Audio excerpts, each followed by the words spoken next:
종료 주일이자 고난 주간이 시작되는 오늘 주님께 예배드리기 위하여 이 자리에 모이신 모든 분들을 주님의 이름으로 환영합니다. 다 함께 묵도하심으로써 오늘 예배 시작하겠습니다.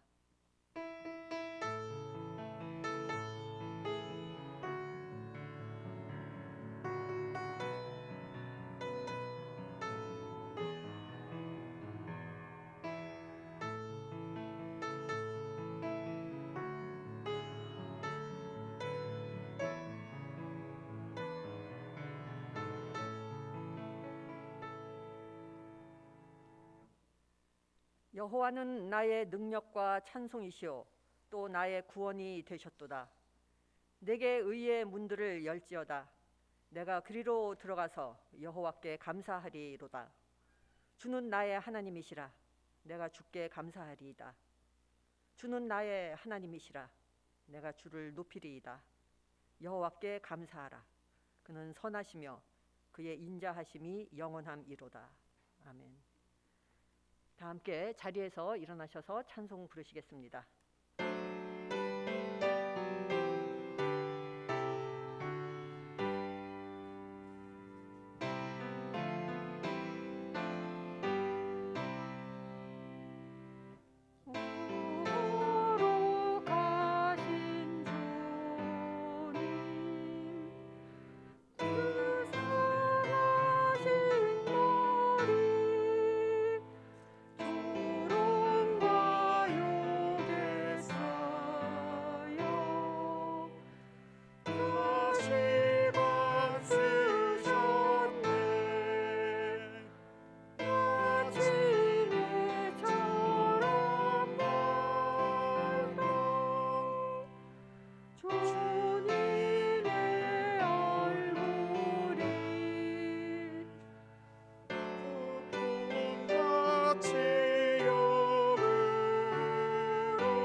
다 함께 사도신경으로 저희들의 신앙을 고백하시겠습니다. 나는 전능하신 아버지 하나님 천지의 창조주를 믿습니다. 나는 그의 유일하신 아들 우리 주 예수 그리스도를 믿습니다. 그는 성령으로 잉태되어 동정녀 마리아에게서 나시고 본디오 빌라도에게 고난을 받아 십자가에 못 박혀 죽으시고 장사된 지 사흘 만에 죽은 자 가운데서 다시 살아나셨으며 하늘에 오르시어 전능하신 아버지 하나님 우편에 앉아 계시다가 거기로부터 살아있는 자와 죽은 자를 심판하러 오십니다. 나는 성령을 믿으며 거룩한 공교회와 성도의 교제와 죄를 용서받는 것과 몸의 부활과 영생을 믿습니다. 아멘. 교독문 교독하시겠습니다. 시온에 따라 크게 기뻐할지어다.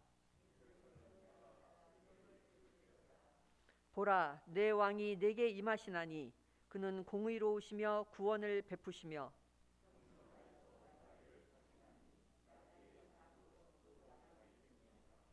내가 에브라임의 병거와 예루살렘의 말을 끊겠고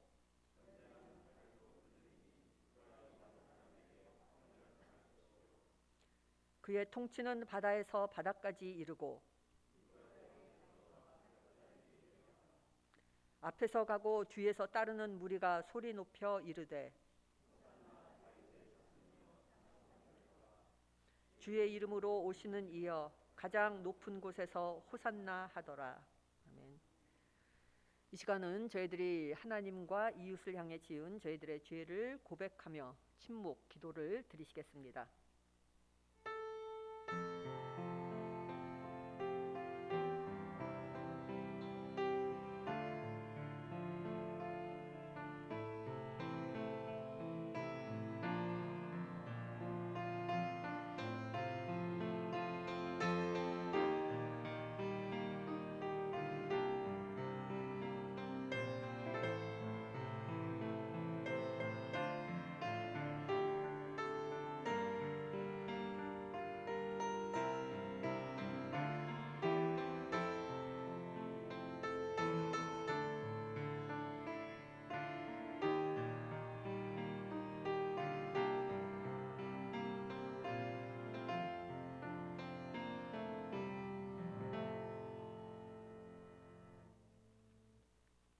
하나님께서는 진심으로 회개한 사람을 용서하십니다. 그러므로 예수 그리스도 안에 있는 사람은 정죄당하지 않습니다. 그것은 예수 그리스도께서 우리를 죄와 죽음의 세력에서 해방시키셨기 때문입니다. 그러므로 나는 성부와 성자와 성령의 이름으로 지금 우리가 고백한 모든 죄가 용서받았음을 선언합니다. 아멘. 자리에 앉아주시기 바랍니다. 찬송 부르시겠습니다.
친히 나무에 달려 그 몸으로 우리 죄를 담당하셨으니 이는 우리로 죄에 대하여 죽고 의에 대하여 살게 하려 하심이라.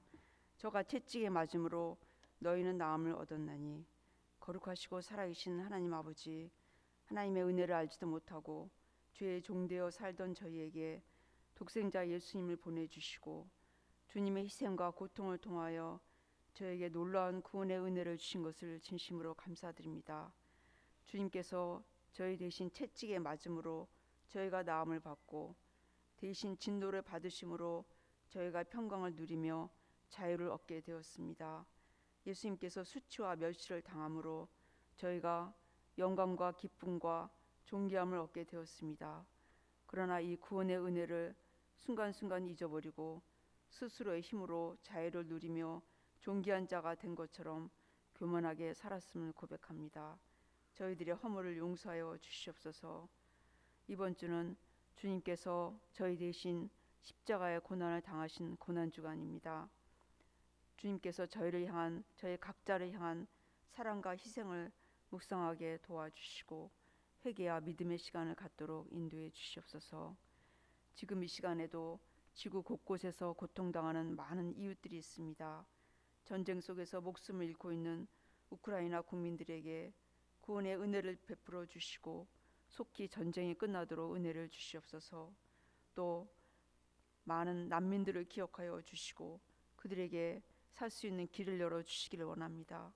또 코로나19로 인하여 고통당하는 환자들과 의료진들, 방역 담당자들 기억하여 주시고 이 전염병이 종식되도록 도와주시옵소서. 또 이 어려운 시기에도 대학교에서 파송한 저희 선교사님들이 있습니다. 그들의 수고와 헌신을 기억하여 주시고 어찌하든지 예수 그리스도의 이름이 증거되게 도와주시옵소서. 지금은 예배의 첫 시간입니다. 하나님의 말씀을 대언하실 박정진 목사님에게 성령의 충만함을 더딥혀 주시고 이종을 통하여 주시는 주님의 음성을 경청하며 저희가 온 마음으로 예배드릴 수 있게 도와주시옵소서.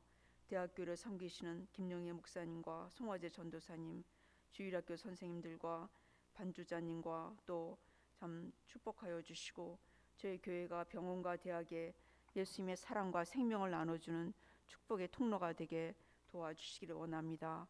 오늘 예배를 통하여서 하나님 홀로 영광을 거두어주시고 저희가 신령과 진정으로 주님을 만나는 귀한 시간이 되도록 인도해 주시옵소서. 모든 것을 감사드리고 존귀하신 예수 그리스도의 이름으로 기도했습니다. 아멘.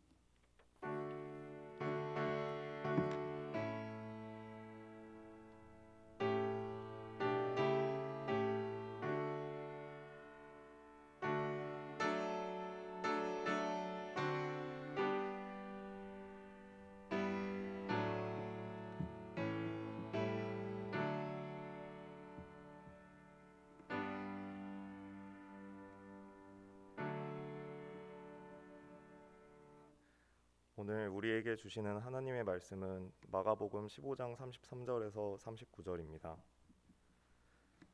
제6시가 되매 온 땅에 어둠이 임하여 제9시까지 계속하더니 제9시에 예수께서 크게 소리 지르시되 엘리 엘리 라마 사박다니 하시니 이를 번역하면 나의 하나님 나의 하나님 어찌하여 나를 버리셨나이까 하는 뜻이라. 곁에 섰던 자 중 어떤 이들이 듣고 이르되 보라 엘리야를 부른다 하고 한 사람이 달려가서 해면에 신 포도주를 적시어 갈대에 꿰어 마시게 하고 이르되 가만두라 엘리야가 와서 그를 내려주나 보자 하더라. 예수께서 큰 소리를 지르시고 숨지시니라. 이에 성소 휘장이 위로부터 아래까지 찢어져 둘이 되니라. 예수를 향하여 섰던 백부장이 그렇게 숨지심을 보고 이르되 이 사람은 진실로 하나님의 아들이었도다 하더라. 아멘. 이것은 하나님의 말씀입니다.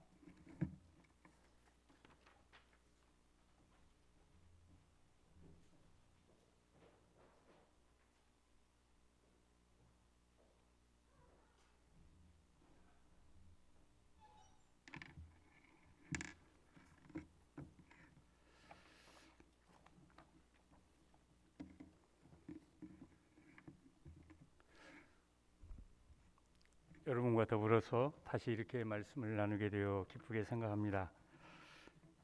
그런데 좀 평범한 주일 설교를 맡았으면 좋을 뻔했는데 이 가장 어려운 이야기를 해야 되는 오늘 이 고난 주간에 설교를 맡게 돼서 제가 여러 가지 궁리를 많이 해봤는데 뭐 어쩔 수 없구나 하는 생각을 하지 않을 수 없었습니다. 이왕 맡은 거 가장 강한 설교를 하자 이래가지고 오늘 제목을 제가 엘리 엘리 라마 사박다니, 예수님께서 십자가를 지시면서 마지막으로 내뱉었던 외침이죠. 어떤 분은 이 외침이 너무너무 무겁고 절망적이어서 영혼의 어두운 밤에 그런 경험을 할 때 내지르는 그런 외침이라고 말하기도 합니다. 어쨌든 이번 주간 저희는 예수님이 십자가 고난과 죽음을 묵상해야만 하는 그런 주간을 보내고 있습니다. 예수님의 고난과 죽음을 다시 돌아보면서 우리 신앙의 근본 진리와 깨달음을 얻는 그런 시간이기도 하죠. 왜 그렇습니까? 세상에 종교가 많이 있지만 특별히 이런 죽음과 관련된 그 어떤 사건 속에서 하나님의 뜻을 구하는 종교, 그것은 아마 기독교가 유일하지 않을까 생각이 들기 때문입니다.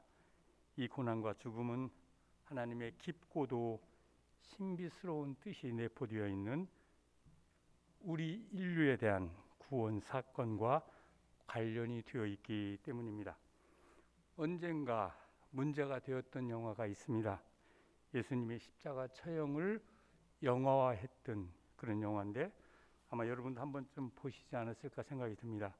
제목이 패션 오브 크라이스트라고 하는 그런 영화였습니다. 예수님의 십자가 처형 장면을 매우 리얼하게 표현을 해서 문제가 되었던 그런 영화였습니다. 예수님의 처형 장면을 아주 실감 있게 재현한다라고 하는 것, 무엇을 노린 것일까요? 그 의미보다는 오히려 그 효과에 관심이 더 두어지지 않았을까 하는 생각을 하게 됩니다. 저는 이 패션 오브 크라이스트를 처음부터 끝까지 본 건 아니지만 어느 계기에 잠깐 예수님이 처형당하는 장면을 본 적이 있는데 굉장히 잔인한 죽음을 죽으시는 그런 모습을 보면서 뭔가 가슴이 좀 아팠던 그런 기억이 있습니다. 그런데 영화로 만들기 때문에 그렇겠죠? 예수님의 죽음의 의미보다는 예수님이 도대체 어떻게 잔인하게 죽었을까? 그것이 가져온 어떤 효과에 관심했던 영화. 그런데 그 안에, 이 영화 안에 감추어진 또 하나의 목표가 있었는데 이렇게 잔인한 죽음을 죽게 한 이 책임, 도대체 누구에게 이 책임이 있는가라고 하는 걸 묻는, 그게 바로 이 영화의 목표였다고 합니다. 도대체 누가 이런 죽음을 죽게 했을까? 그렇게 함으로써 많은 사람의 관심을 끌었던 영화인 거죠. 그렇기 때문에 이 영화에 대해서 가장 분노를 느꼈던 사람들이 있다고 하죠. 여러분 누구 같습니까? 유대인들이 바로 그들입니다. 예수님을 죽게 만들었던 사람들. 그러면 물론 각각 개인마다 여러 사람이 있을 수 있지만 집단으로 본다고 한다면 그건 유대인들에 의해서, 물론 로마 총독도 있고 하지만 유대인들에 의해서 저질러졌던 일이라고 생각했기 때문에 아마 이 유대인들의 어떤 책임을 부각시키기 위해서 영화를 만들지 않았나 하는 생각을 하게 됩니다.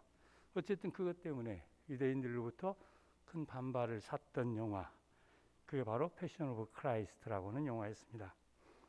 누구에게 책임이 있는가? 라는 이 물음, 아마 우리 인간이면 어떤 경우에서든 늘 관심하는 그런 물음이라고 생각합니다. 어떤 사건이 벌어지면 무엇부터 생각하죠? 누가 이 일을 저질렀고 누가 이 일에 책임 있는가를 우리는 늘 생각하기 때문이죠. 특별히 이 책임이라고 하는 부분은 우리가 살아가는 역사 안에 어떤 일어나고 있는 사건에서 원인과 그 결과를 놓고 생각하는 그런 사고의 패턴이라고 할 수 있습니다.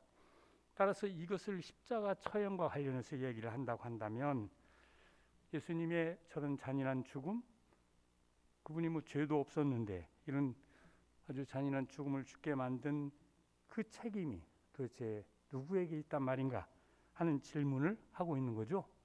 그래서 누가, 그리고 도대체 무엇이 예수님을 죽음에 이르게 했을까 하는 것에 대한 관심, 아마 인간으로서 당연하게 가질 수 있는 관심이라고 생각합니다. 그래서 그런지 이 십자가 처형과 예수님의 죽음 사건의 역사적 책임을 갖고 이야기할 때 성서는 여러 사람들을 거론하고 있다는 사실입니다. 우리만이 아니라 성서 기자들도 도대체 이 사건에 누가 책임이 있었을까 하는 걸 생각하면서 여러 사람을 열거했는데, 여기에 나오는 이름을 대보면 아마 우리가 좀 어느 정도 상상이 되는 그런 사람들이라고 생각합니다. 첫째가 가룟 유다가 얘기되고 있고요. 그 다음에 대제사장이 얘기되고 있고, 그리고 빌라도, 군인들, 그리고 총독, 뭐 이런 사람들이 여기에 뭔가 관여가 되어 있는 것으로 이야기를 하고 있습니다. 근데 흥미있는 것은 이들이 예수님을 죽이는 일에 관여했을 때 그 행위를 묘사하는 단어가 그들이 죽였다 이렇게 한 게 아니라 넘겨주다, 팔다, 이런 말을 사용하고 있다는 사실이죠. 굉장히 놀라운 생각을 갖게 합니다. 예수님을 죽이는데 본인이 책임을 지고 싶은 마음은 없었던 거겠죠. 직접적인 죽음에 가담하고 싶지는 않았던 사람들이었습니다. 그래서 그들은 그저 넘겨주는 거죠. 나는 책임을 질 수 없다, 혹은 팔았다든지 하는 이런 말을 통해서 자신들의 행위를 정당화하고자 했다, 그런 얘기예요. 그래서 한 신학자는 이들의 이런 행위는 동일한 이유를 가진 것이 아니었다, 그런 얘기예요. 그 결과는 하나의 결과로 종결이 됐지만 그들이 갖고 있는 모티베이션은 동일한 것이 아니었다. 각자가 처한 위치에서 상이한 동기에 의해서 이루어지고 있음을 우리에게 전해주고 있습니다. 유다는 한마디로 하면 잘못된 욕심 때문에 예수님을 넘겨주게 되고, 대제사장은 종교적 헤게모니와 관련된 시기심 때문에 예수님을 또 넘겨줬으며, 빌라도는 자신의 정치적 입지와 안전을 고려하여 책임을 회피하려는 비겁함으로 예수님을 또 넘겨주는 그런 어떤 행위를 하고 있음을 성서가 우리에게 보여주고 있다, 그런 얘기예요.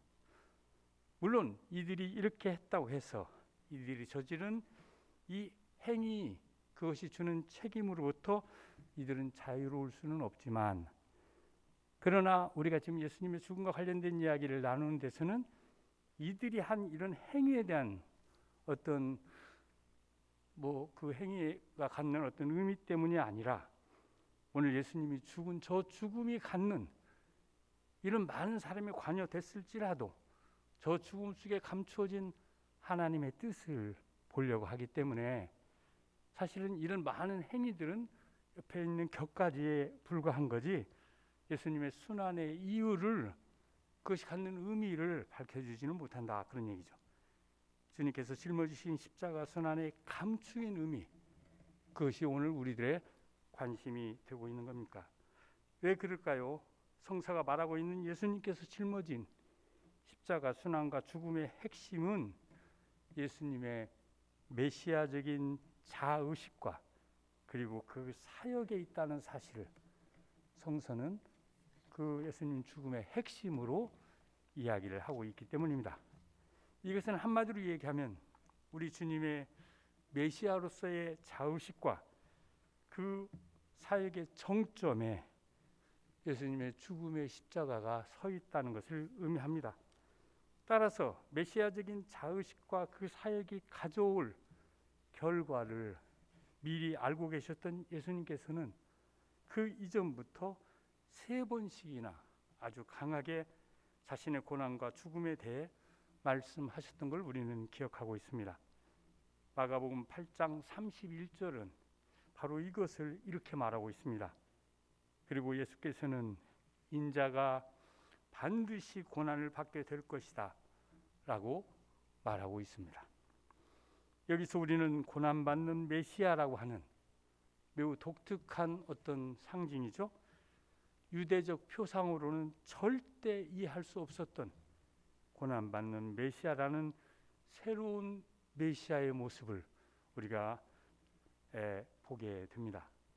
유대인들에게 있어서 메시아가 고난을 받고 죽는다는 것은 결코 상상할 수가 없는 그런 어떤 표상이었기 때문이죠. 그런데 이 고난받는 메시아 표상은 복음서에서는 주님의 예루살렘 입성과 더불어서 그 모습이 점차로 드러나는 그런 상징이기도 합니다. 주님은 예루살렘 입성의 첫머리에서 환호하는 백성들과 함께 나귀를 타고 예루살렘에 입성함으로써 상징적인 메시아적 모습을 보여주고 있지만, 그러나 성전 숙청으로 인해서 일어난 새로운 사태 변화로 인해서 예루살렘 지도층과 큰 갈등 관계에 빠지게 되는 걸 우리가 보게 됩니다. 결국 이것은 사람들로 하여금 예수님을 버리게 만드는 원인이 되었던 것이죠. 예수님이 버림받는 어떤 그런 데 빠져들게 된 것, 바로 이 갈등이 가져왔던 결과였다, 그런 얘기입니다. 그래서 그랬는지 예수님의 제자였던 가룟 유다가 선생인 예수님을 배반하기로 결정한 것도 바로 이후에 일어났던 일이고, 그렇게 함으로써 이제 예수님과 관련된 일이 새로운 국면을 맞게 되고 있는 걸 우리가 보게 됩니다. 뿐만 아니라 수제자인 베드로조차도 스승인 예수님을 부인할 것이 예고되고 있는 것, 그리고 또 많은 사람들이 그때부터 예수님께 등을 돌리는 일이 시작되고 있는 것, 이 모든 것이 뭔가 새로운 어떤 사태로 이렇게 휘몰아 가고 있는 걸 우리에게 느끼게 해줍니다. 그래서 그랬을까요? 이 사실을 너무나 잘 알고 계셨던 우리 주님께서는 마가 14장 27절에서 이것을 염두에 두시면서 이런 말씀을 우리에게 들려주셨죠. 너희가 다 나를 버리리라. 매우 놀라운 얘기죠. 너희가 다 나를 버릴 것이야.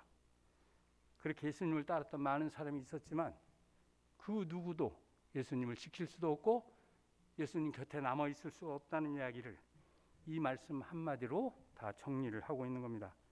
버린다는 말 무서운 말 아닌가요? 이제 너희는 다 나를 버릴 것이다. 그 무엇보다도 그 말씀을 하신 예수님께서 이제 겟세마네 동산에서 홀로 기도하심으로 하나님과의 외로운 싸움에 들어가게 된 겁니다. 이 싸움을 하면서 결국 예수님은 자신의 죽음을 받아들이게 되는 그런 결단을 내리게 되는 거죠. 그 이후에 일어난 일은 매우 빠르게 진행이 됩니다. 예수님은 체포되고 또 재판에 넘겨지고 빌라도 앞에 서게 되고 결국 빌라도에 의해서 유죄 판결을 받는 그런 일들이 순식간에 일어나게 됨으로써 결국 십자가 처형을 받게 되는 그런 이야기로 연결이 되었던 것입니다. 자, 여기서 우리가 간과할 수 없는 대목이 있습니다. 주님께서 이 모든 과정에서 계속해서 침묵으로 일관하시고 있는 그런 모습을 보게 되는데, 유독이 메시아를 의미하는 물음에 대해서는 매우 짧지만 그러나 매우 긍정적인 대답을 하고 있다는 사실이죠. 그래서 대제사장이 묻습니다. 네가 하나님의 아들 그리스도냐? 이 물음에 대해서 주님께서는 내가 그니라, 요즘 말로 하면 내가 그 사람이니라, 뭐 이런 말이겠죠? 라고 말하고 있고, 또 빌라도가 묻습니다. 내가 유대인의 왕이냐? 라고 하는 질문에 대해서는 네 말이 옳도다, 뭐 이런 대답을 함으로써 뭔가 본인이 갖는 어떤 메시아적 자의식을 약간 우회해서 드러내고 있는 걸 우리가 보게 된다, 그런 얘기예요. 우리가 이 대답을 갖고 음미하면 할수록 주님께서는 자신이 하나님의 메시아라는 자의식을 강하게 가지고 있었음을 우리에게 보여주고 계시다고 할 수 있습니다. 자, 오늘 본문 말씀은 하나님의 메시아이신 주님께서 마지막 십자가의 죽음의 과정에서 내뱉었던 유일한 외침의 말씀입니다. 그런데 이 외침은 우리를 매우 놀라게 하는 거죠. 뿐만 아니라 우리에게 매우 큰 충격을 안겨줍니다. 우리가 잘 아는 것처럼 엘리 엘리 라마 사박다니, 나의 하나님 나의 하나님 어찌하여 나를 버리십니까?가 바로 그 외침이기 때문이죠. 영혼의 어두운 밤이라고 말해지는 이 외침, 피상적으로 보면 하나님에 대한 근본적인 항의를 그 내용으로 하고 있는 것처럼 보입니다. 그래서 그런지 여기서는 뭔가 삼위일체 하나님의 하나됨이 문제를 일으키고 있는 걸 우리가 보게 되는 거죠. 그래서 여기서는 아버지 하나님과 아들 하나님이 분리되고 아버지 하나님의 신성과 부성이 모두 문제 속에 세워짐을 우리가 보게 됩니다. 무엇보다도 이 외침에 대해서는 자기 아들을 십자가 죽음에 버려두는 아버지 하나님, 이 하나님은 도대체 어떤 하나님인가? 라는 물음이 제기되지 않을 수 없을 만큼 매우 이해하기 어려운 상황이 전개되고 있는 걸 우리가 보게 됩니다. 도대체 이런 하나님은 예수님께서 가르쳐 주셨던 아버지 하나님 표상에 잘 들어맞고 있나요? 왜 예수님은 저 하나님을 아버지라 부르면서 그의 모든 사역과 삶을 오로지 아버지만을 생각하고 살아가고자 노력했을까요? 그런데 이 하나님은 왜 이 중차대한 상황에서 예수님을 버림에 내버려 둘까요? 그래서 사람들은 이 외침이 너무너무 큰 충격을 안겨주기에 영혼의 어두운 밤, 그때 인간이 부르짖는 불신앙적인 부르짖음이 아닌가 그런 생각을 하기도 합니다. 아마도 예수님께서 잠깐 하나님에 대한 신앙이 약해지면서 아마 이런 부르짖음을 부르짖은 게 아니냐 하는 얘기를 하는 거죠. 그러나 주님께서 하나님에 대한 신앙이 약해져서 이런 부르짖음을 내뱉었다고 생각되지는 않습니다. 오히려 주님은 한 번도 아버지인 하나님과 자신을 떼어서 생각해 본 적이 없기 때문이죠. 그래서 그것을 요한복음은 상호내주라는 말로 이야기하고 있습니다. 아버지가 내 안에, 내가 아버지 안에 있다는 얘기죠. 상호내주. 이게 예수님이 갖고 있었던 신념이었기 때문에 아마도 아버지와 자기 사이에 뭐가 이 간격이 생기고 단절이 일어나기 때문에 부르짖었던 그런 부르짖음은 아니었다고 생각이 되는 겁니다. 그래서 이런 말씀을 가지고 다시 생각하면 우리는 예수님이 죽으셨던 저 순환 안에는 우리가 일상적인 생각으로는 감히 감지할 수 없는 뭔가 역설적인 생명의 의미가 감춰져 있다는 사실을 새롭게 인식하게 됩니다. 아버지는 아들을 버림받는 죽음에 내어주면서 아들에 대한 무한한 사랑의 고통 속에서 아들과 함께 죽음의 고통을 나누고 계셨다고 여겨지기 때문이죠. 한마디로 하나님께서는 단지 전능한 하나님으로서 침묵하거나 혹은 무관심하게 아들의 죽음을 지켜보고 있었던 것은 아니었다는 이야기입니다. 아니, 하나님께서는 당신의 아들과 함께 고난당하면서 그것을 함께 나누고 계셨다는 겁니다. 그래서 한 신학자는 이것을 십자가에 달린 하나님이라는 말로 표현을 했습니다. 십자가에 주님께서 달린 게 아니라 십자가에 아버지신 하나님이 함께 달리는 사건, 이것이 바로 예수님의 십자가 사건이었다, 그런 얘기죠. 자, 한마디로 하면 하나님께서는 단지 침묵하거나 방관자로 있었던 게 아니라 십자가에 같이 고난을 감내하면서 함께 아파하는 그런 모습을 보여줬다, 그런 얘기예요. 제가 이제 어느 독일 신학자하고 얘기를 하다가 이런 얘기를 한 적이 있는데 독일 사람에게는 이게 잘 이해가 안 된다고 그래요. 자식이 아픈데 아빠가 아프다. 물론 뭐 그 사람들에게도 그런 감정이 없는 건 아니지만 그런 걸 표현하기가 굉장히 어렵답니다. 근데 우리한테서는 이런 말이 좀 있죠. 정말 아들이 억울하게 죽음을 당해서 일찍 죽었다. 그랬을 때 아버지는 뭐라고 얘기합니까? 그 아들을 가슴에 묻는다 그러죠. 가슴에. 근데 이런 얘기를 한번 슬쩍 비춰봤더니 그 독일 사람이 너무 놀라는 거예요. 그런 말이 있냐고. 나는 나고 자식은 자식인데 자식이 죽었는데 왜 내가 내 가슴에 묻어? 이게 잘 이해가 안 되는 그런 것 같아요. 근데 우리는 언제부턴가 자식과 관련된 아버지와 아들 사이에서 가족 안에 무슨 일이 생겼을 때 정말 그 일이 너무너무 가슴이 아팠을 때 이 아버지는 그 아들을 가슴에 묻을 수밖에 없는, 자기로부터 분리시켜서 어디 다른 곳에 죽음의 장소에 갖다 묻는 게 아니라 일생을 자기 가슴에 묻고 살아가는 그런 어떤 삶을 살게 되는데, 바로 여기서 하나님의 마음이 우리 마음하고 똑같을 수는 없겠지만 어느 정도 좀 이해가 될 수 있다 하는 생각을 하게 됩니다. 주님의 십자가 순환의 역설적인 의미가 바로 여기에서부터 주어지는 거죠.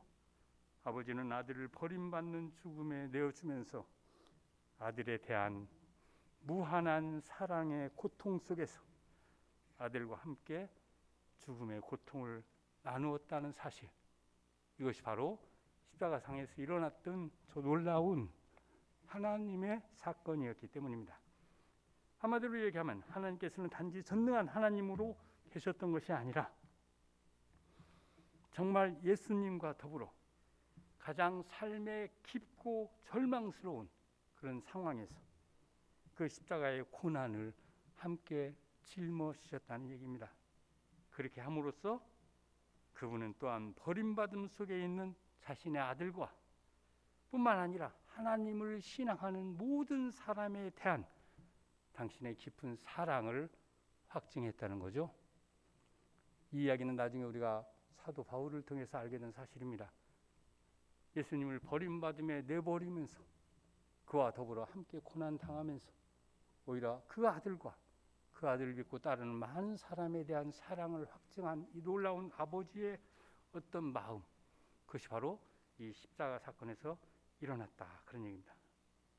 버림받음이 무엇이길래 그렇습니까? 저는 옛날 기억을 떠올려 보면 언젠가 이 버림받음과 관련해서 이야기를 잠깐 나눴던 기억이 있습니다, 여러분하고. 인간이 제일 무서워하는 감정이 있다고 그러죠. 그게 버림받음이랍니다. 버림받는 것. 이 세상에 살면서 어느 정도 상처도 있고 문제도 생기고 그래서 어려움을 겪고 살지만, 그럼에도 불구하고 가장 자신을 허무는, 그래서 뭔가 어떻게 할 수 없는 그런 느낌을 갖는 것, 그게 바로 이 버림받음과 관련이 되어 있다는 거죠. 심리학자들에 의하면 버림받음의 상처는 그래서 잊혀지지가 않는다고 그러죠. 입양아들이 외부에서 좋은 부모 만나서 잘 자랐음에도 불구하고 성년이 된 다음에 꼭 자기 부모를 찾기 위해서 한국을 방문하고 있는 그런 사실 우리가 여러 번 본 적이 있는데, 그때마다 그분들이 하는 대답이 똑같은 걸 저는 보게 되었습니다. 묻는 거죠, 기자가. 왜 이번에 부모를 찾으려고 합니까? 그때 그분들이 하는 말이 뭐예요? 왜 나를 버렸는지를 알고 싶다. 그래요. 무슨 일 때문에 나를 버렸는지 그걸 알아야 내가 비로소 나로서 살아갈 수 있다. 그게 바로 이 버림받음의 상처라고 합니다. 우리 인간 세상에 가장 열악한 어떤 삶의 처지에서 일어나는 그런 일이 아닙니까? 아니, 오히려 우리가 살고 있는 이 세상은 버리고 배제하고 그렇게 하면서 발전을 도모하는 이상한 이 공간이 바로 우리가 사는 세상 아닙니까? 버려야만 새로운 걸 만나게 되는, 그것 때문에 지금까지 잘 살아왔던 사람들을 다 버려야 하는 그런 어떤 모순이 일어나는 곳, 그게 우리의 삶의 현실인 것이죠.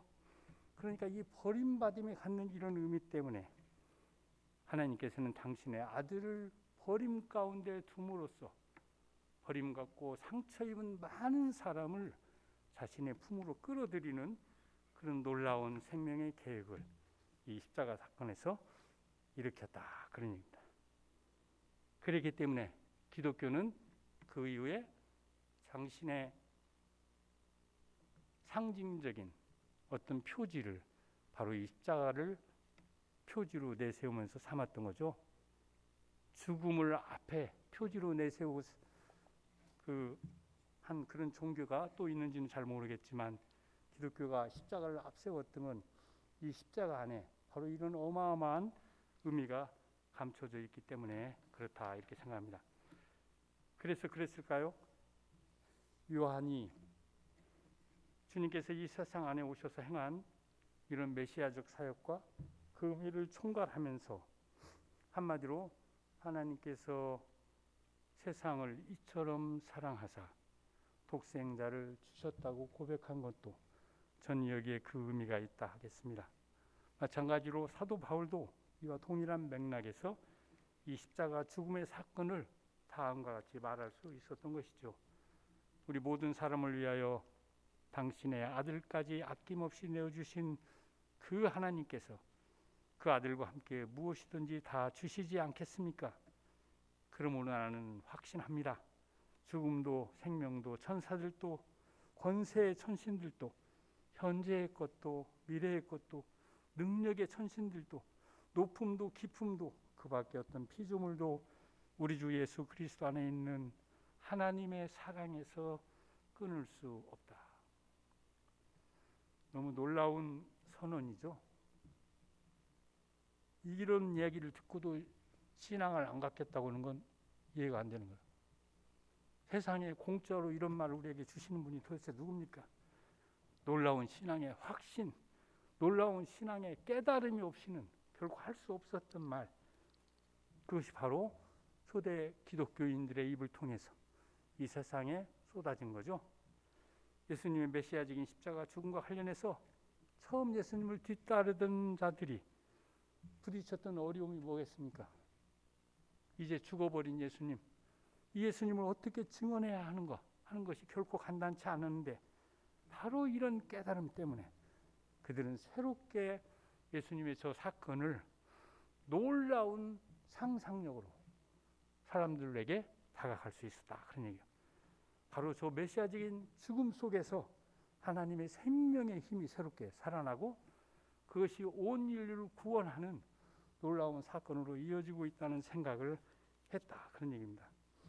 바로 이것이 나중에 베드로를 통해서 예수님의 이 사건이 하나의 상징으로 이제 설명이 되고 있는데 베드로전서 2장 4절에서 10절에 보면 하나의 돌로서 이런 이야기를 하고 있죠. 버린 돌, 산돌, 모퉁이 돌이 바로 그것입니다.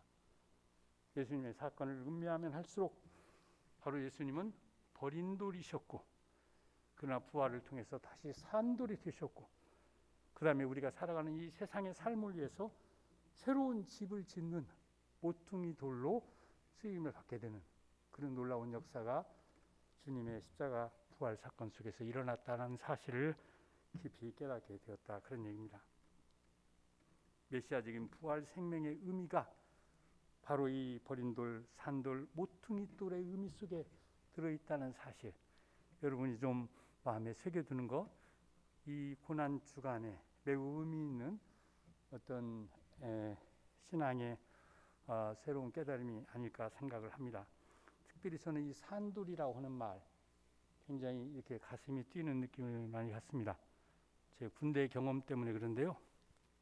뭐 갑자기 웬 군대 얘기하냐 이런 얘기 할 수 있지만 제가 군대를 아주 그 훈련이 센 곳에서 군대 생활을 하게 되는데 그게 수도경비사령부예요. 수도경비. 그 훈련을 받는데 얼마나 훈련을 세게 하는지 속에서 욕만 나와. 야, 이건 사람을 죽이는 데구나. 이런 데서 내가 어떻게 살지 뭐 이런 생각이 정말 싫었어요. 그게 수도경비사령부, 옛날로 대통령을 이렇게 지키는 군인. 그러니 군기가 얼마나 세겠어. 훈련을 2주 받고 났더니 목이고 뭐고 다 쉬어가지고 말도 안 나와. 한 달간 목소리가 안 나왔어요. 얼마나 소리를 질렀. 너무 싫었어요. 그러다가 그 군대에 그 뭐라 할까요? 단가인가? 뭐 이런 걸 배워요. 각 부대마다 자기네가 부르는 군가가 있어. 근데 군가를 듣다가 제가 깜짝 놀랐어요. 갑자기 애정이 가더라고. 뭐라고 했을까요? 이 군가가 여기 조국과 함께 가는 살아있는 성벽을 보라 그랬어. 이 사람들이 돌았나? 이런 얘기를 어떻게 알고 여기 썼지? 살아있는 돌. 그게 바로 우리래. 이거 성경 얘기인데. 그 다음에 그 군가를 제가 얼마나 힘있게 불렀는지 몰라. 여기 조국과 함께 가는 살아있는 성벽을 보라. 왜 그랬을까요? 바로 이 이야기 때문에. 예수님의 이 산돌의 이미지가 너무너무 귀하고 고상한 의미를 갖는다 생각했기 때문에 그런 어떤 시간을 가졌던 적이 있었습니다.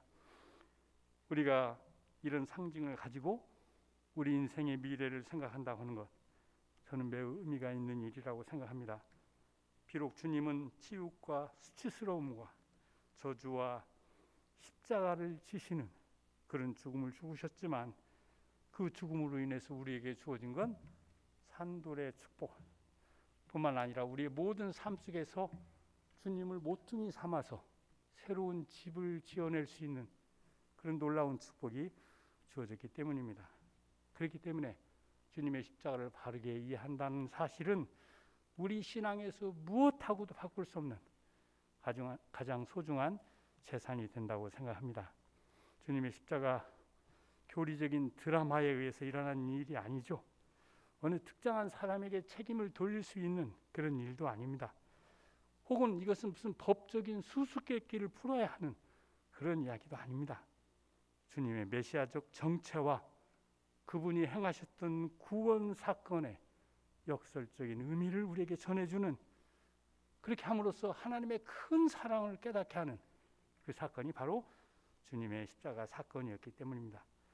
오늘 또 세상에서 버림받고 절망에 빠진 많은 사람들이 저 십자가 사건에서 새로운 삶의 힘과 용기와 위로를 받고 있는 것도 저는 이것과 무관치 않다고 생각합니다.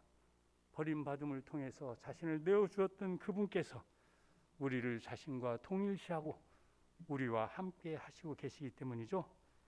따라서 중요한 사실은 바로 이 십자가에 달려 돌아가신 주님을 하나님께서 새로운 모퉁이 돌로 삼은 것처럼 우리도 신앙을 가지고 사는 동안 새로운 집을 짓는데 힘을 모으는 그런 일이 있어야 된다는 생각이죠.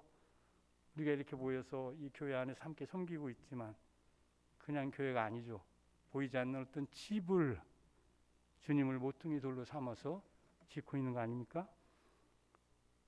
우리가 만약 마음과 뜻이 합해질 수만 있다고 한다면 이 집은 세상의 어떤 집보다도 훌륭하고 의미로 가득한 그런 집이 될 수 있다고 생각합니다. 그렇게 오늘 우리가 주님의 순환을 묵상하는 것, 그것은 아들을 내어주셨던 아버지의 크신 사랑을 생각하기 위함이고, 또 버림받으면서 우리를 구원하기 위해서 자신의 메시아적 사명을 감당했던 우리 주님의 순환의 아픔, 그것을 기억함으로써 우리 삶에서 새로운 생명의 길을 여는 그런 가능성을 얻기 위함입니다. 예수님의 사건이 우리에게 여전히 걸림돌이 된다고 한다면 그것은 여전히 우리가 이 세상의 논리와 이 세상의 욕망에서 자유롭지 못하기 때문에 그렇다고 생각합니다. 그래서 사도 바울은 이 십자가는 멸망할 사람에게는 어리석은 것이지만 참 구원을 기다리는 우리에게는 하나님의 구원의 능력이 된다는 말씀을 주셨던 것입니다. 이제 고난주간 접어들고 있습니다. 이번 수요일 아마 제 수요일을 지나면서 금요일이 십자가에 주님께서 달리는 그런 시간들로 이어지고 있다고 생각합니다. 십자가가 주는 저 역설의 생명의 진리를 다시 마음에 새기면서 이 한 주간 의미 있는 시간으로 이어지시길 바랍니다. 우리 함께 기도하겠습니다. 좋으신 하나님, 여러 가지로 어지러운 시간들을 우리가 보내고 있습니다. 그저 혼자 잘 살면 된다고 생각했던 우리의 모든 것들이 한순간에 물거품이 되고 이제 우리가 힘을 합해서 함께 살지 않으면 살 수 없는 그런 세상이 우리를 가로막고 있습니다. 주님이시여, 다시 한번 이 시간 주님의 아픔과 고난을 생각하면서 그 안에서 주셨던 하나님의 귀한 사랑을 다시 생각합니다. 우리 안에 주님의 사랑이 더욱 풍성해지고 우리 안에 주님의 정말 놀라운 은혜가 가득 차서 우리의 앞으로의 삶이 더욱더 하나님께 합당한 그런 삶으로 이어지게 해 주옵소서. 우리가 함께 지어가는 이 귀한 신령한 집 위에도 같이 하셔서 많은 사람이 이 집을 통해서 하나님의 생명을 얻는 귀한 축복 허락해 주옵소서. 이 모든 말씀 예수님의 이름으로 기도합니다. 아멘.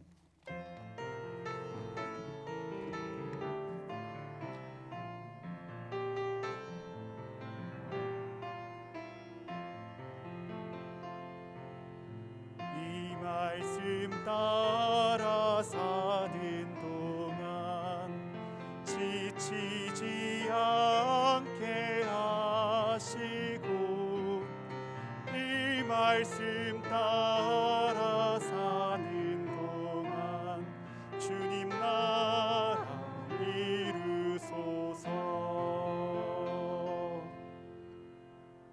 봉헌하시겠습니다.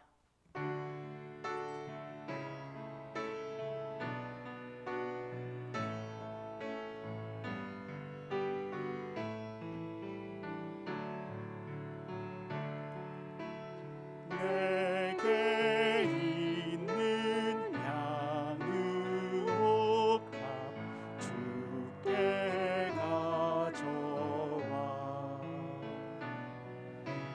그 발 위에 힘 맞추고 깨뜨립니다. 주님 다시 이 땅 위에 임하실 그때 주의 크신 사랑으로 날 받아주소서.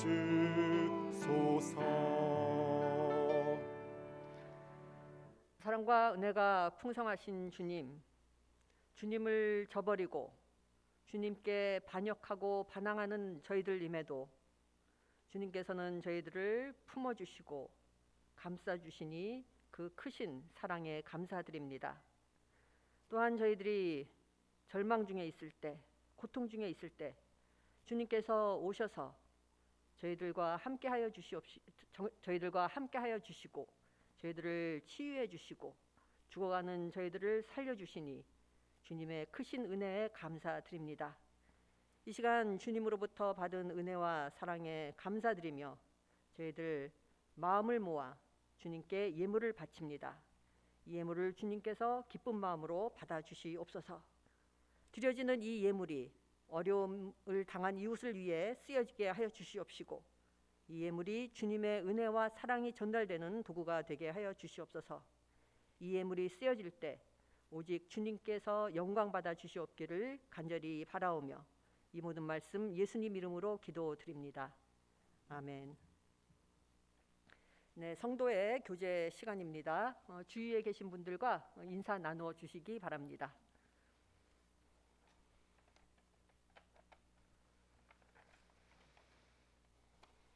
네, 교회 소식 몇 가지 알려드리겠습니다. 오늘 귀한 말씀 전해주신 박정진 목사님께 감사드립니다.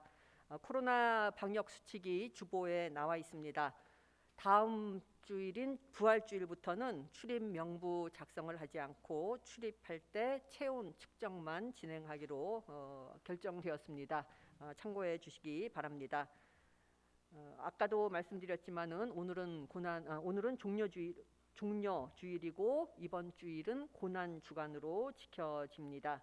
우리를 위하여 십자가에 달려 돌아가신 예수 그리스도의 고난과 사랑을 묵상하고 그게 그 사랑에 동참하는 한 주가 되기를 소망합니다. 다음 주일은 부활주일입니다. 이번 부활주일은 특히 학생 초청 예배로 드려집니다. 주위에 알고 계시는 학생분들이 계시면은 많이 초청해 주시면 감사하겠습니다. 다음 주에는 또한 장학증서 전달식도 있겠습니다. 지난 2월에 있었던 운영위원회 회의록이 현재 대학교의 홈페이지에 올라가 있습니다. 이 운영위원회 회의록을 보시고자 하는 분들은 홈페이지 회원에 가입하신 후 보실 수가 있습니다.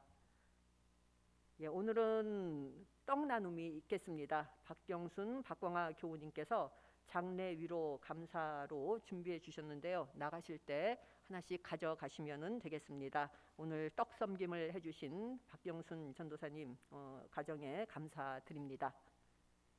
기도 제목입니다. 교우분들 중 건강 회복을 위해 치료 중인 분들을 위해, 그리고 코로나 빠른 종식과 일상 회복을 위해서, 해외에서 사역 중이신 선교사님들을 위해서, 그리고 학업에 수고하고 있는 대학교의 청년들을 위해서 기도해 주시면 감사하겠습니다. 자리에서 일어나 주시기 바랍니다.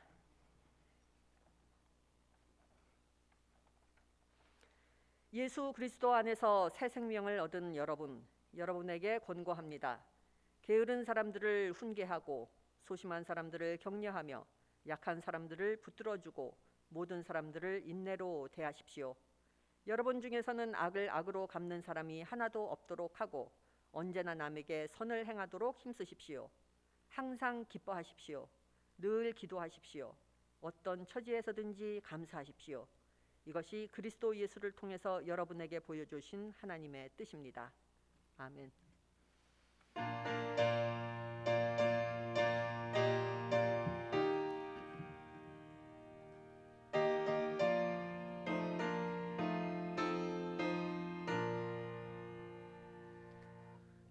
갈보리 산 위에 십자가 섰으니 주가 고난을 당한 표라.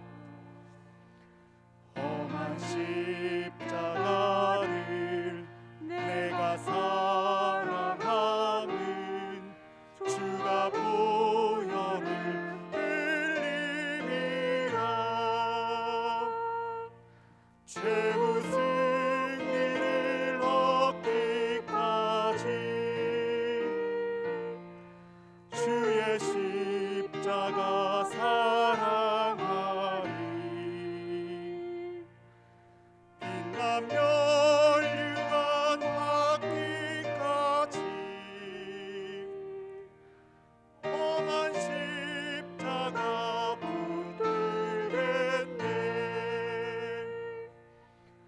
멸시천대 받은 주의 십자가에 나의 마음이 끌리도다.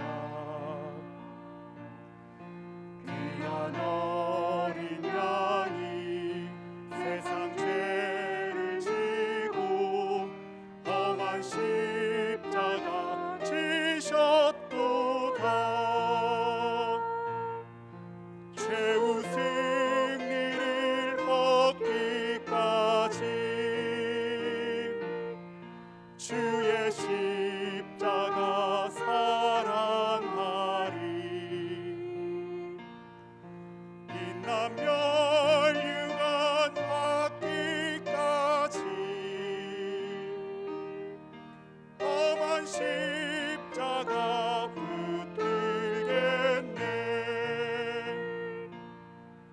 험한 십자가에 주가 흘린 피를 믿는 마음으로 바라보니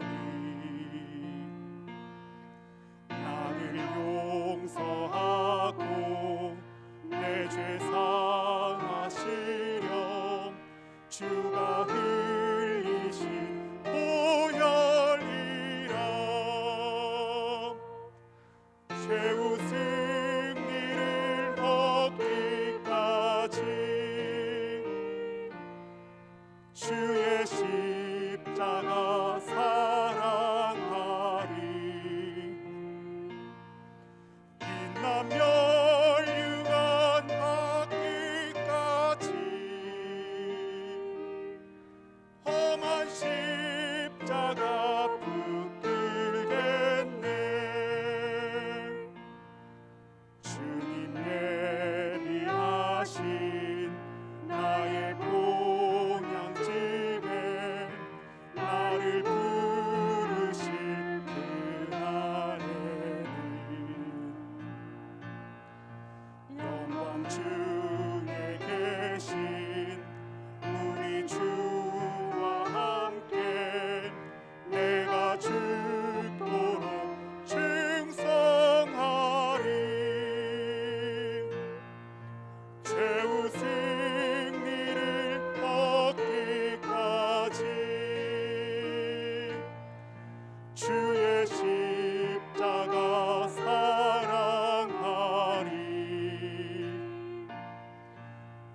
빛난 멸류관 닿기까지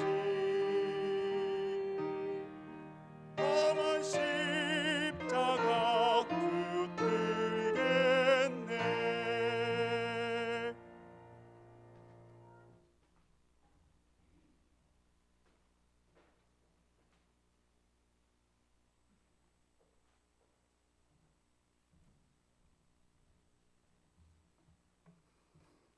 이제는 우리 주 예수 그리스도의 은혜와 아버지 하나님의 무한하신 사랑과 성령의 함께하시고 인도하심이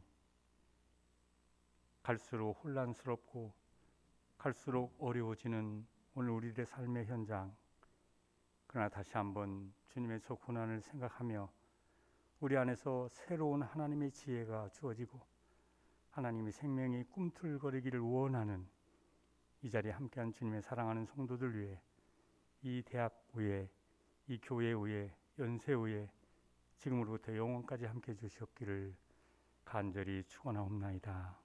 아멘.